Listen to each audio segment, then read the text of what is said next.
Above their heads, steaming for all to see. El Cachorro, El Cachorro. There's a dawn of superheroes here today for you and me. El Cachorro, El Cachorro.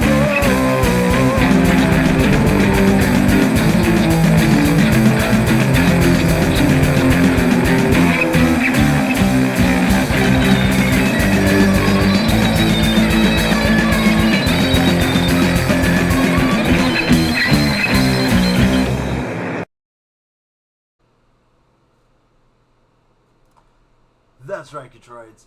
We are here to talk Superman. Granted, I saw it Friday, so it took a day or two to record the video. So sorry for the delay. This movie was awesome. This was the movie I had the most hope for going into the summer here. And Jurassic World was kind of hyped.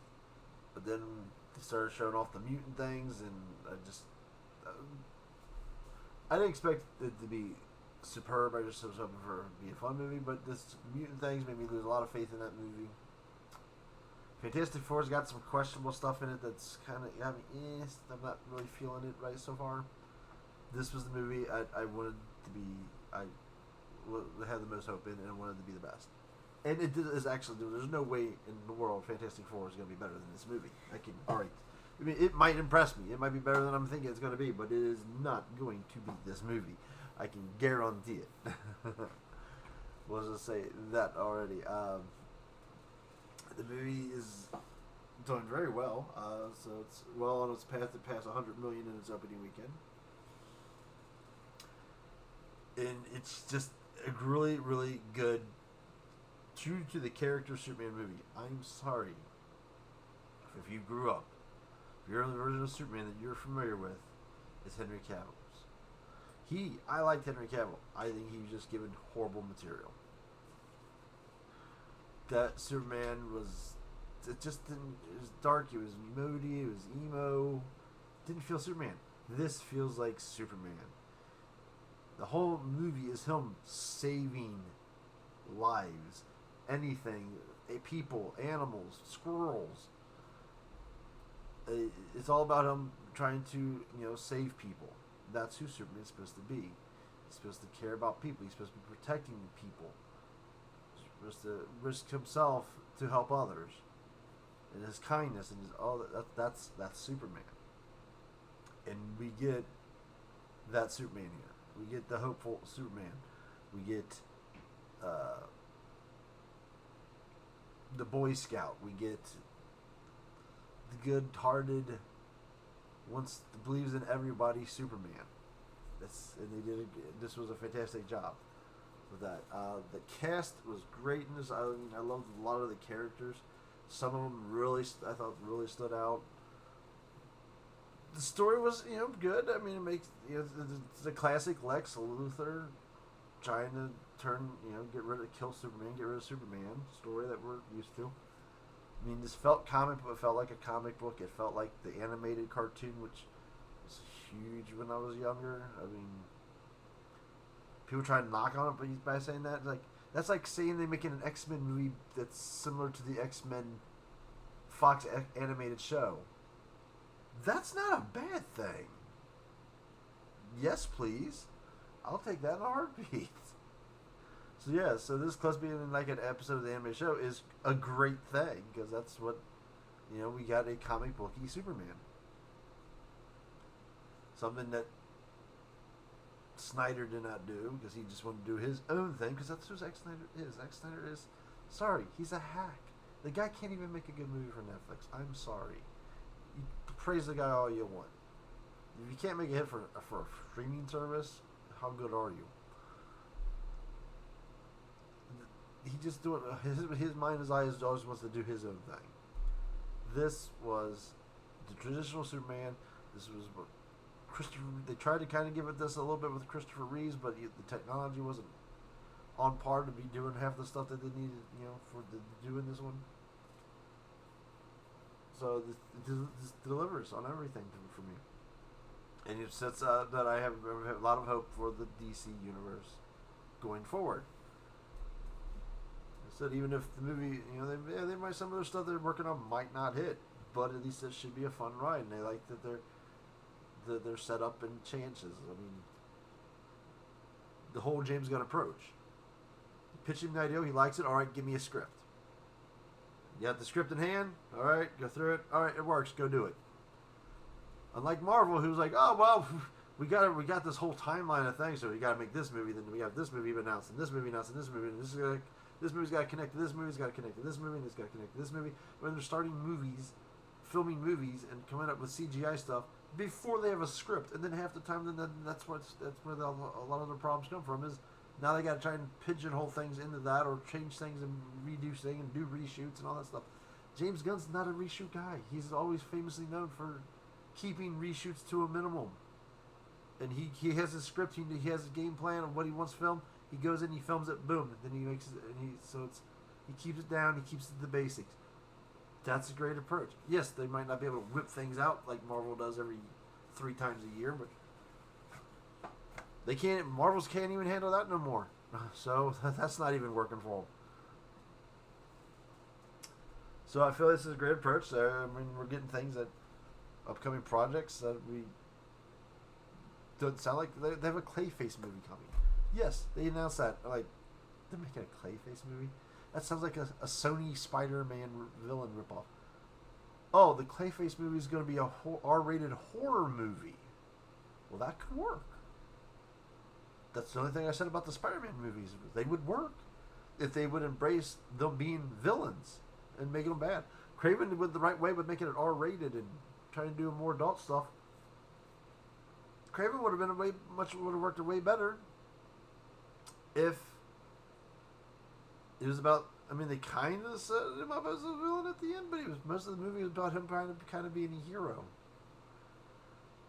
No, you're making villains. You need to make them villains. Morbius should have been an R-rated vampire movie. Venom and Carnage should have been an R-rated bloodthirsty movie. Those characters would have worked if you wrote the movie to fit the character you were setting up. Yeah, them not using Superman was stupid, or Spider-Man was stupid and silly, but those movies would have worked like that. So a Clayface horror movie, they do it right, that could work. The Lanterns show's coming, we know that much. We know Supergirl is probably the next movie.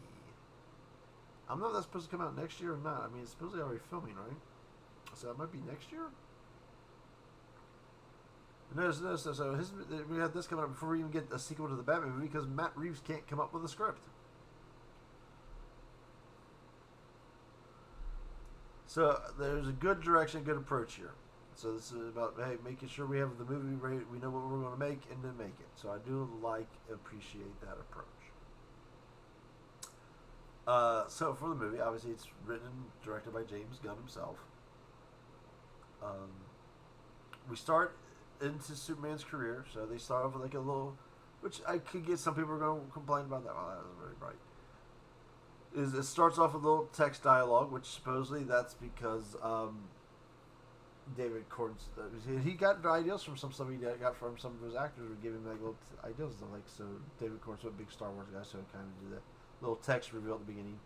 The metahuman, that superheroes, metahumans have been around for centuries. They more recently have emerged. Superman has emerged onto the scene 3 years ago. So he's early in his career. So kind of the Matt Reeves Batman story where Batman's already existing. He's just early in his career as the character. And it starts with, I guess I forgot everyone. And so it kind of starts in the middle of some stuff. So can't be careful. I guess with spoilers. I haven't said anything too bad yet. So starts early in his. So it's early in his career, and it starts in the middle of stuff that's going on. So we kind of jump into it, which is some people will gripe about that, but it worked fine to tell the story they're telling. The action, there was some real good fun action scenes. Yes, there's a lot of talking stuff, but that's Superman. Superman's always got a lot of talking. Superman's all about making relationships, and you gotta tell the him and Lois relationship. You gotta him talking to characters like Luthor and stuff like that. It's not like Captain America and Iron Man versus Thanos, where they see Thanos and it's like, boom, let's fight. Superman is a talker. He will try and talk a situation down. That's the character. That's who he is. Superman isn't just a guy that flies in fist throwing. He's going to try and de-escalate something. He leads to getting physical as a last resort. So we do have some of that. The effects I thought looked really good. And some people I've seen some people complain about some of the camera techniques. I thought they didn't really that bad to me. I mean, the complaints I've heard so far of the movies, people trying to get very, very nitpicky over the stuff. It's a great, enjoyable movie. It's worth the see. It puts a lot of hope in the future. The cast is great.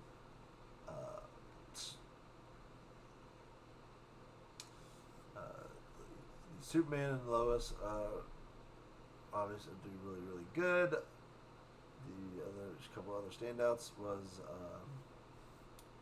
obviously Nathan Fillion's Guy Gardner was definitely a highlight of the movie, and where is he? Why is he down there? Mr. Terrific. Mr. Terrific was definitely a steam stealer when he was on the screen. He was absolutely great.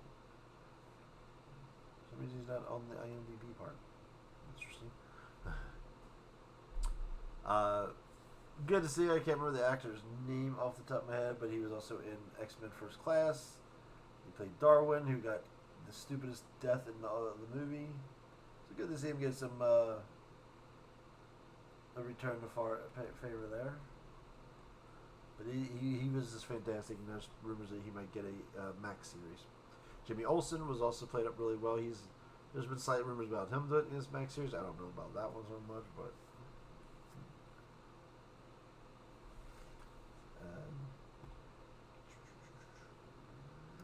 just go over side picture. Otherwise, that. So there's our cast on here. Alan Tudyk, great voice actor. He does one of the robots. Even if you don't know who he is, you've heard his voice plenty of times, trust me. Bradley Cooper makes an appearance as Jor-El. We did get some cameos from Michael Rooker as a robot voice. Pam, who's also rumored to get her own international show, the show being made for South Korea, where she is the Huntress, that will cross over into the mainline DCU. The Engineer, she was a decent villain. That was the one I did not know she was in that they brought Eve Tessmacher. I can't say her last name. Tessmacher. She was obviously from the 1978 movie as well. So that was a nice little fun character to add under there, which they do pay homages to several times of that.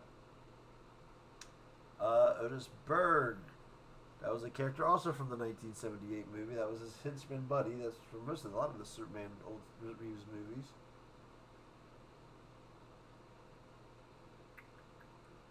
Yeah, this is a weird choice you guys have picked here for the acting. There, I was all cast and Drew. Bring them all up here. There you are. You're missing people. And then you have Nathan Fillion on there. Nathan Fillion, he was Guy Gardner. Nathan Fillion's a great comical actor. We had Perry White. We had some country guys. The Kents were played very southern, very country, felt more Kansas than we've seen in some other stuff. Definitely more than Kevin Costner did in the other movie.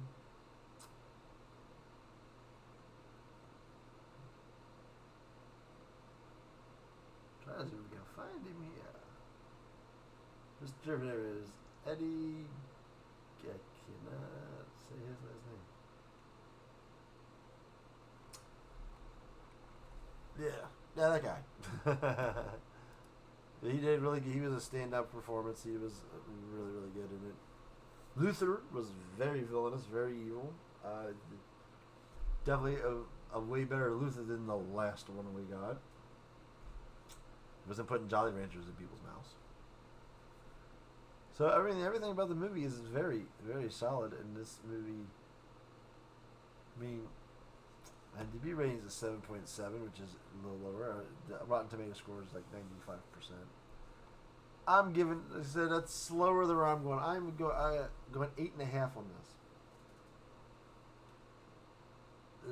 It was a really, really great movie, fun movie. I'll definitely see it a few more times while it's in theaters. They'll be using up my Regal pass. Probably get a couple more viewings in. My brother's already seen it twice in one weekend. Because this is his favorite character. So it's worth it. Go see it. Alright, now I'll go into more spoiler stuff from the light little bit I did. So yeah, find out. So it pretty much starts. He just got the scene where you see him laying in the snow, all beat up. That's how the movie starts. It said he lost his first fight to this Hammer of Bravia, but it's this big suit guy. He's already intervened in one country. He's getting ready to invade another country. He intervened on that and so it's caused some political issues because the country he stopped from invading is an ally of the United States. So now they're all supposedly pissed off about Superman and being involved. And so we open with that scene. He goes in, the robots give him a strong dose of the sun, which they say he's got a whole bunch of injuries. So we got internal injuries, broken bones, all this kind of stuff. So they use magnifying glasses to increase the intensity of the sun's light to strengthen the radiation, the solar radiation that's hitting him to heal him. You have all these injuries and you just rapidly heal, because people have had issues with this online. It hurts, people. When you pop your shoulder out and you pop it back in, you know, you see that in movies like Lethal Weapon and stuff like that. At first there's a lot of pain, then it starts feeling better. Yeah, rapid healing hurts as your bones are remending and your organs are reforming. So that's why he yells in pain. But yes, but overall though, this Superman is more vulnerable. He is able, granted he's. That's always been, and people are complaining about that too. Like, that's always been what everyone bitches about Superman. Oh, I don't like Superman because he's invulnerable. Nobody can hurt him. So they make a Superman that is kind of, can take more hits, could get beat up a little bit, and people whine about it. It's like, that's you guys can't be made happy at all. You can see him getting wears and tears when he's getting beat up. But like, Kal-El got beat up and like has a splendid, perfect hair every time. So it is a more human, more vulnerable Superman. So he gets healed. He flies back. He fights the Hammer a little bit, and he gets slammed into the ground, and the Hammer flies away. People are like, "Oh, you probably shouldn't have interfered." We find out that the Hammer of Bravia is actually Ultraman, who's a Lex's special agent guy that works for X's Planet Watch organization, who's supposed to be protecting the world from the metahumans. So we find out he's kind of behind that. So we learn pretty much he's behind a lot of that, just trying to make Superman look bad. When we also find out when Superman crash lands at the beginning, he is followed by one of Lex's other troops, the Engineer, as they learn the location of the Fortress of Solitude, which is in Antarctica, not the North Pole. I've seen a slight fussing about this, but that makes sense because what people don't ever realize about the whole North Pole thing is there's no land there. The North Pole is all ice. Like, Russia comes up to here, and Canada's on this side, but then this whole top is just frozen. It was typically just frozen water. until recently, and now it's kind of done. So Antarctica would make more sense because there's land at Antarctica. Antarctica is actually a continent. It's a snow and ice covered continent, but there is land underneath it. So that makes sense. The move there. So he learns the location.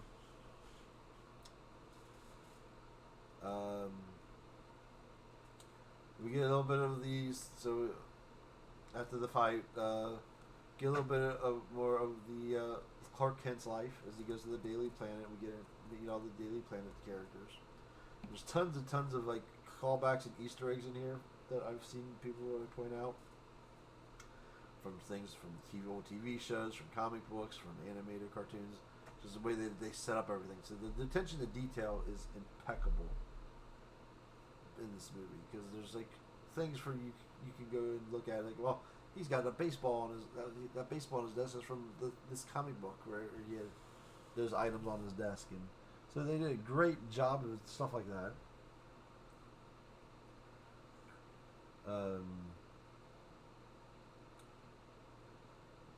What's the next? So yeah, we find out more of Lex's plan is that he's working with the other country. He wants the other country to get invaded for them to take it over. And then the plan is to split it in half. He gets half of it, and he's gonna name it after himself. But he also wants to take out Superman because he, don't like the fact that everyone looks up to this alien. So he's trying to pitch the government on giving funding his Planet Watch guys and bring Superman in, because they should be scared of Superman. And that's not going too well. We have Rick Flag shows up here. He was in Creature Commandos. He's going to be in Peacemaker season 2. So we get introduced to some of the government officials as well. So then then Lex breaks into the Fortress of Solitude. Engineer and Ultraman take out all the robots. They capture Crypto, who I forgot to mention in the movie. Crypto's a great part of the movie. He's so many great spots in the movie. He's a fun ad. Then they get because when he was there, there's a little part of a message that was sent to him to Earth from his Kryptonian family, but half the message was lost. But when she hacks into the computer system, she recovers the entire message.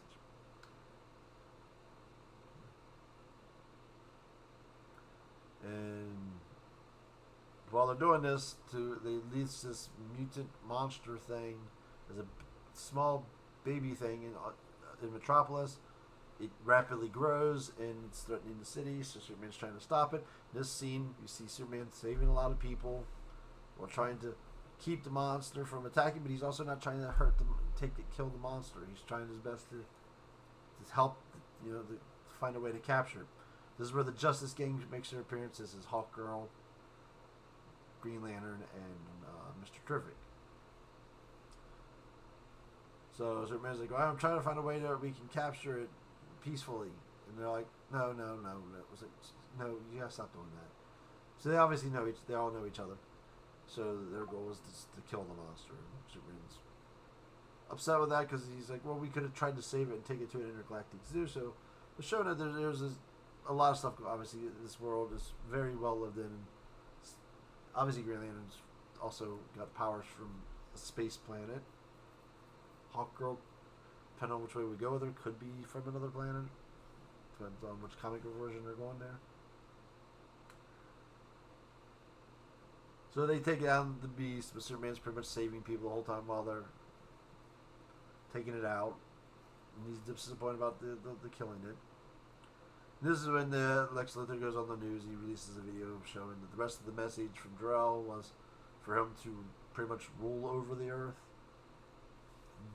and have horrible women and have many children to repopulate the Kryptonian race. And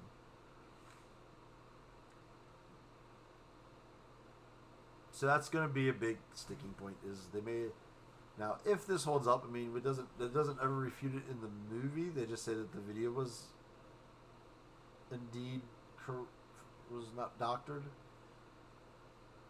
there could be the possibility that it was not translated correctly, but for the stands of it, they're standing up that they're making his birth parents kind of evil. To be fair, that's okay. That's Jarrell's such a minor part for the character. I mean, he sends him to Earth, and then he would talk to him through holograms, stuff like that, to get pep advice and stuff like that. In most iterations of Superman. And it's supposedly Smallville, I think, supposedly did something like this with their parents kind of having ulterior motives to send him here. I'm alright with it. It's not that huge of a deal to me that it affects the movie. I mean, his character has always been kind of minor to me, anyways. He's just been, I sent you to Earth, and here's what your abilities can do this and that. And that. I don't know. He's like, doesn't really affect. I mean, Superman was raised by the Kents. Everything he learned is going to technically more be from them. And that's what this movie plays into. They're the ones that inspire him and tell him he's the good person that he wants to be. But of course, his message comes out, so people start turning on Superman. He flies to the Fortress Auto, finds everybody's been destroyed. He finds his dog's missing. So he goes and confronts Lex, who obviously has it set up to put it on social media. He's trying to, I don't know what you're talking about.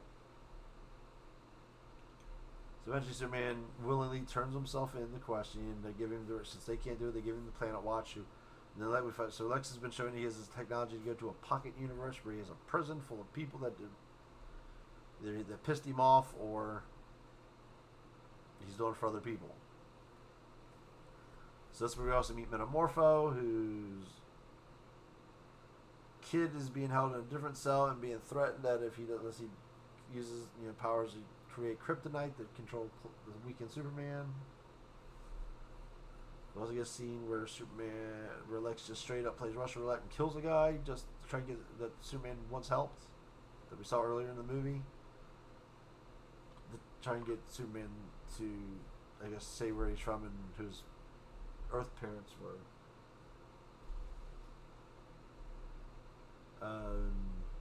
Meanwhile, Lois is trying to get the Justice Gang to go help Superman, and first they don't want to get involved. Mr. Terrific ends up coming to her aid, and they go try and track down Superman.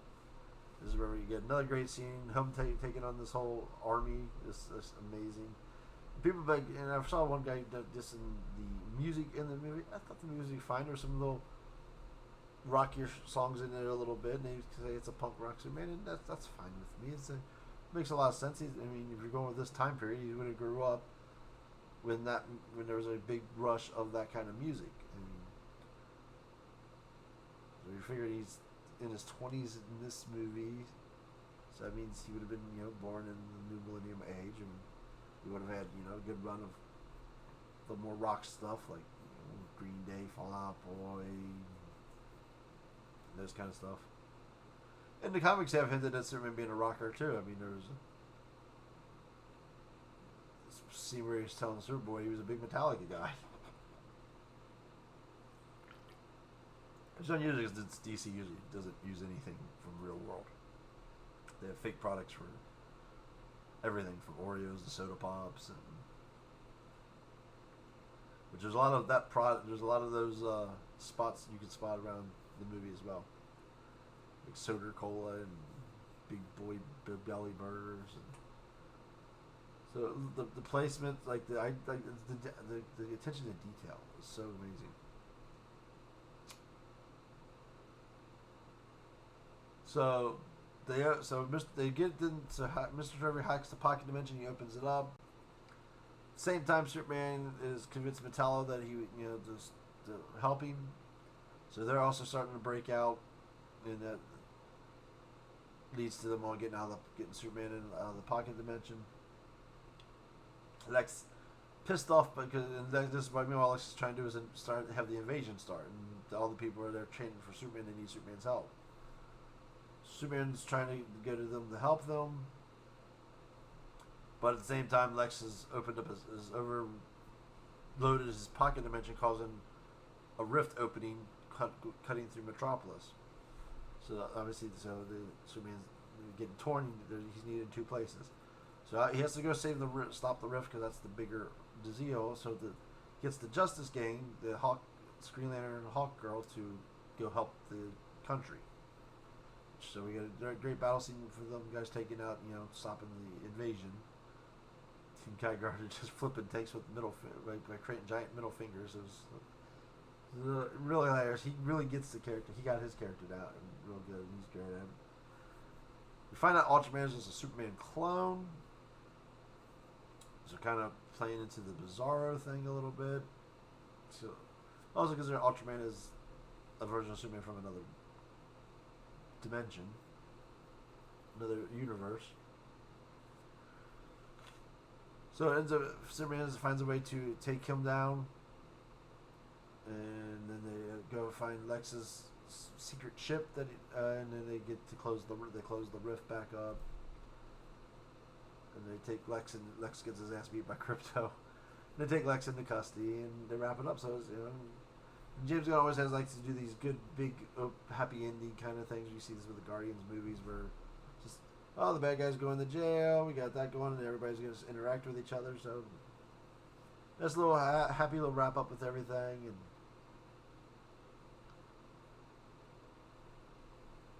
so it was really solid. I mean, everything to do is it's a good episode, good beginning and closing movie. It's not full of little tidbits trying to hint at other movies in the franchise. There's maybe some little itty bitty slight ones there. The real big tease on that is the very, very end. He's back at the fortress. He's fixed all his robots. They say you want to hear, you want us to play the message of your family that sues you. And he's yes. Instead of being his Krypton parents, now it's images from his life with the Kents. Then we get the crash landing entrance of Supergirl, who's back from partying on other planets.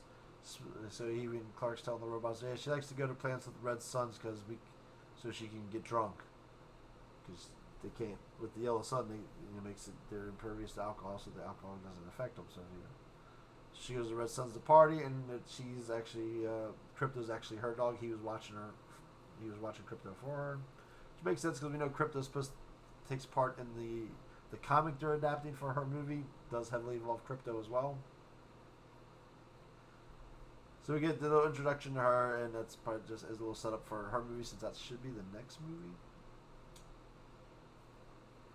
So and then we get a couple cutscenes of just funny cutscenes.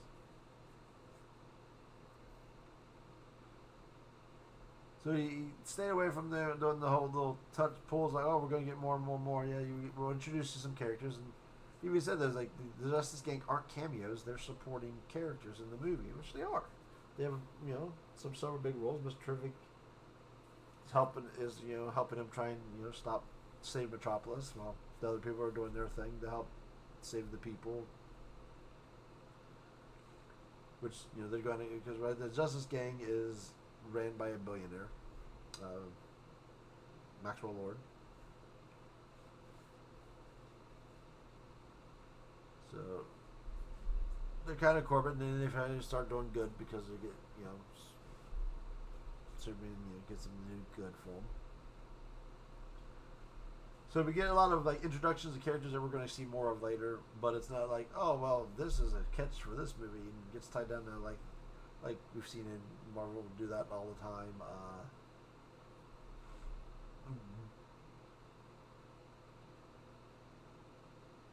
Batman versus Superman, I guess, is where they kind of use the laptop to introduce Justice League members, so set them up for more stuff for their movies, and so look at here's all these other heroes that we got. We can go from teasing more movies, setting the world. And all the heroes already exist. You're going to get to meet them. We see more of them here. So there are going to be roles in this movie than stuff like that. Well, way better done than just teasing nonstop. So very fun, very, very, very well performed. Community, great job with the characters. Bam. I loved it. I definitely love this movie. I've been rambling on for 34 minutes. No one's going to make it this far. Definitely go see the movie if you're on the fence about it. If you're one of those people that just the Snyder movies, you're the Superman that matters, well, then you like Homelander and you like Omni-Man, you don't like Superman.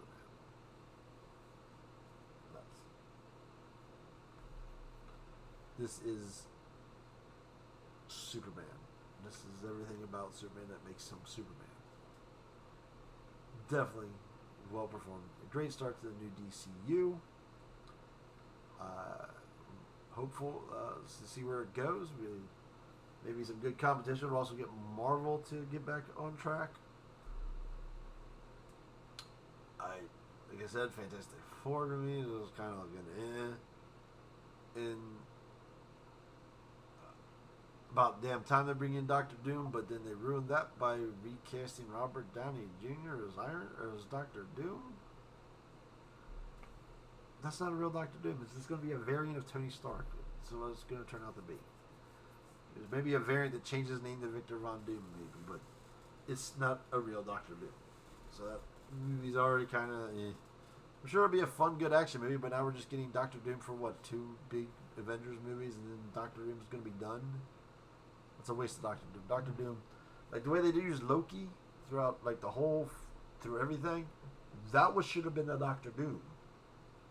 He should be like little piece, be a big bad guy, but he should also be a character pulling strings along the way. We're just gonna get 2 big Avengers movies, and Doctor Doom's gonna be done.